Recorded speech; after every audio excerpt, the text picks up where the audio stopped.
Liofilización.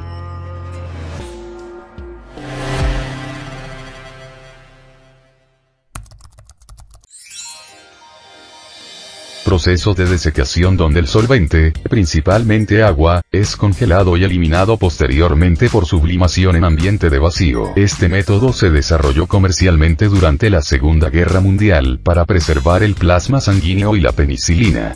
Desde los años 60, la industria utiliza prácticamente la misma tecnología para producir todo tipo de productos liofilizados. El secado por congelación, también conocido como liofilización, se utiliza principalmente para eliminar el agua de productos delicados, la mayor parte de las veces, productos biológicos, sin causarles daño. Al ser productos delicados, deben mantenerse en un estado de almacenamiento permanente para que, más adelante, puedan ser reconstituidos añadiéndoles agua. Aplicaciones en el ramo farmacéutico: antibióticos, vacunas, plasma, hemoderivados, sueros, vitaminas, extractos, leche materna, productos biotecnológicos y que contengan proteínas, etc. Además, microorganismos simples destinados a durar largos periodos de tiempo sin refrigeración como bacterias, virus y levaduras. La vacuna del sarampión es un ejemplo de vacuna liofilizada ampliamente utilizada. Proyecto Genoma. Péptidos, proteínas, ADN, biofármacos. Muchas proteínas y péptidos presentan inestabilidad química y física desnaturalizándose rápidamente, incluso a temperatura ambiente. Muchos medicamentos basados en este tipo de biomoléculas pueden estabilizarse por liofilización.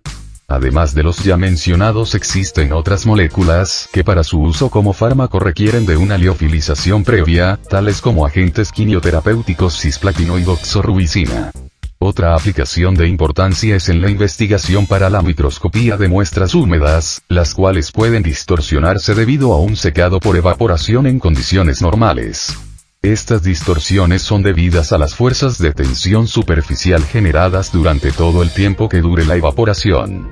Si la muestra es previamente liofilizada, la distorsión se reduce enormemente, generando resultados más fiables.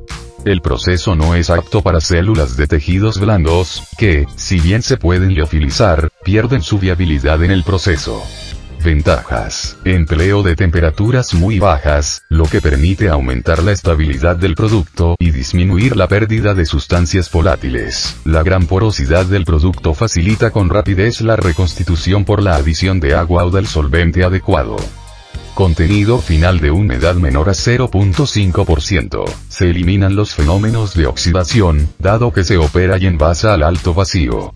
Todas estas particularidades pueden resumirse en una estabilidad óptima, una solubilidad fácil, rápida y completa, una conservación ilimitada, una buena protección contra las influencias externas nocivas y una rápida disponibilidad de uso. Desventajas: alto costo de los equipos e instalación, elevado gasto energético, operación de larga duración. Características de los productos a liofilizar: productos inestables, sustancias termolábiles, cuando se requiera condiciones de asepsia, resolución rápida y completa, productos de elevado costo. Procedimiento: congelación, transformación del producto básico mediante la extracción del calor para crear un estado adecuado para su secado por sublimación. El enfriamiento de un producto acuoso genera la formación de núcleos cristalinos. El agua alrededor de los lugares de nucleación se agrupa y genera cristales de formas y tamaños distintos. La velocidad de la congelación, la composición de los productos básicos, el contenido de agua, la viscosidad del líquido y la presencia de sustancias no cristalizantes son factores decisivos para determinar la forma y el tamaño de los cristales y su influencia en el proceso de sublimación posterior. Tras la sublimación, los cristales grandes presentan una retícula relativamente abierta, mientras que los cristales de hielo pequeños, al contener menos producto seco, ralentizan la eliminación del vapor de agua. El punto de congelación del agua pura es de 0 grados centígrados. Cualquier otra sustancia disuelta en el agua hará descender el punto de congelación. En el caso de las sales inorgánicas, el descenso será considerable. Cuando se congela una solución débil, el hielo puro se separa inicialmente, lo que se traduce en un aumento de la concentración de la sustancia en la solución residual, que reducirá aún más el punto de congelación.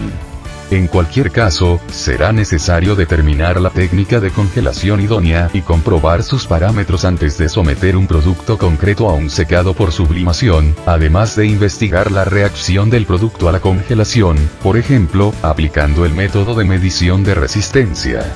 En los productos farmacéuticos se utilizan dos métodos de congelación diferentes: congelación por contacto con superficie enfriada, o congelación dinámica o por rotación en un baño refrigerante. El primer método consiste en una técnica de congelación estática en la que un secador por congelación versátil debe ser capaz de ajustar la velocidad de congelación a cada producto concreto, y controlarla. En la mayoría de los casos, una temperatura final de menos 50 grados centígrados puede ser suficiente para satisfacer la mayoría de requisitos. El segundo método se utiliza siempre que es necesario congelar y secar grandes cantidades de un producto líquido contenido en matraces o botellas grandes. La técnica de congelación apropiada deberá ofrecer también un producto congelado susceptible de sublimación, es decir, uniforme y lo más fino posible para conseguir un tiempo de secado breve. El enfriamiento se produce con la ayuda de una mezcla frigorífica que es una mezcla de agua, hielo y sal común, que se mantiene a temperatura constante. En el punto eutéctico existen tres fases presentes: disolución, hielo y sal. Este punto tiene una temperatura de menos 21.5 grados centígrados y una concentración de 23% de cloruro de sodio.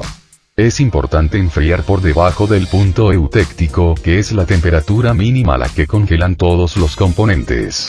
La congelación puede llevarse a cabo en congeladores independientes o en el mismo liofilizador. Dependiendo del método elegido deberán usarse bandejas o viales para el método estático y frascos grandes para el método de rotación. Los resultados de la congelación variarán dependiendo de la velocidad con que ésta se lleve a cabo.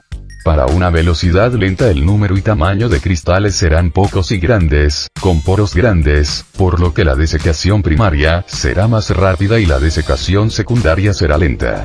Para una velocidad rápida el número y tamaño de cristales serán numerosos y pequeños, contendrá poros pequeños y mayor superficie específica, la desecación primaria será lenta y la secundaria será rápida. Secado primario. Al inicio de la fase de secado primario, tiene lugar la sublimación del hielo en la superficie del producto. A medida que el proceso continúa, la superficie sublimada se retrae en el producto y el vapor resultante debe ser conducido a través de las capas externas secadas previamente. Esto significa que el proceso de secado depende de la velocidad de transferencia y retirada del vapor, así como del calor necesario para la sublimación. Este calor se suministra por convección y conducción térmica y, en menor grado, por radiación térmica. El vapor de agua que se origina, se recolecta en la superficie del condensador. El condensador ha de tener suficiente superficie y capacidad de enfriamiento para condensar toda el agua que sublima a una temperatura inferior a la del producto. Es necesario reducir la presión en el interior de la cámara y aplicar calor al producto para que se produzca la sublimación. Es un proceso endotérmico. Diagrama de control. Se deben tener control en la velocidad de secado, ya que, si es demasiado rápido, el producto seco fluirá hacia el condensador, escapando junto al vapor de agua, presentando pérdida de producto por arrastre. Control de la velocidad de calentamiento de las bandejas. Si se calientan demasiado rápido, el producto fundirá y a esas bajas presiones se producirá una ebullición, puffing. Esto produce cambios en las características físicas del producto, visualmente inaceptable y mucho más difícil de reconstituir. Mientras exista agua libre congelada, la temperatura del producto deberá estar por debajo del punto eutéctico. Mientras dure la sublimación del agua congelada, el producto se mantendrá frío. Por lo tanto, durante esta etapa, la temperatura del producto deberá estar por debajo de la temperatura de las bandejas, que proporcionan el calor de sublimación. Deberá prestarse atención para mantener constante la temperatura de sublimación durante todo el proceso de secado, y equilibrar el calor que se suministra a los bordes del núcleo de hielo, para evitar el sobrecalentamiento de la zona de sublimación. La fase de secado primaria continúa hasta el sublimado total del hielo del producto. Al finalizar, la temperatura del producto aumentará hasta asemejarse a la temperatura de las bandejas. Esto, y otros métodos, nos permiten detectar el punto final de esta etapa. Desecación secundaria. En la fase de secado secundario o final, el contenido de humedad residual se reduce al máximo posible para garantizar que el producto se encuentra en un estado de almacenamiento permanente. Habrá de retirarse el agua ligada por absorción de la superficie interna del producto. Para conseguirlo, a menudo es necesario superar las fuerzas de capilaridad del agua. En consecuencia, la planta de secado por congelación debe diseñarse de forma que produzca un gradiente de alta presión durante la fase de secado secundario. En muchos casos, no es posible elevar la temperatura sin dañar el producto. El proceso de secado secundario deberá controlarse con la máxima precisión, para evitar que el producto se seque en exceso. Como en este punto no existe agua libre, la temperatura de las bandejas puede subir sin riesgo de que se produzca fusión. La temperatura se aumenta para producir la desorción del agua ligada hasta que la humedad residual del producto descienda hasta los límites exigidos para garantizar su estabilidad. Normalmente se realiza a la máxima capacidad de vacío que el desecador pueda alcanzar. Tratamiento final. Esta sección trata del procedimiento para proteger el producto secado, con frecuencia muy higroscópico, una vez finalizado el proceso. Si el producto se ha secado en botellas, matraces o frascos, la medida más práctica pasa por cerrar los contenedores inmediatamente después del secado y antes de retirarlos de la planta. A tal fin, en los cuellos de las botellas o los frascos se colocan tapones de caucho con ribetes especiales antes de cargarlos en la planta. Tras el secado, un dispositivo taponador se encarga de encajarlos con firmeza en su lugar. Los contenedores se pueden sellar al vacío o en una atmósfera protectora de gas. El método elegido dependerá del producto. En cualquier caso, es aconsejable ventilar la cámara de secado con nitrógeno seco o gas inerte, hasta una presión igual a la atmosférica, una vez finalizado el proceso, y descartar el uso de aire con humedad alta para la ventilación.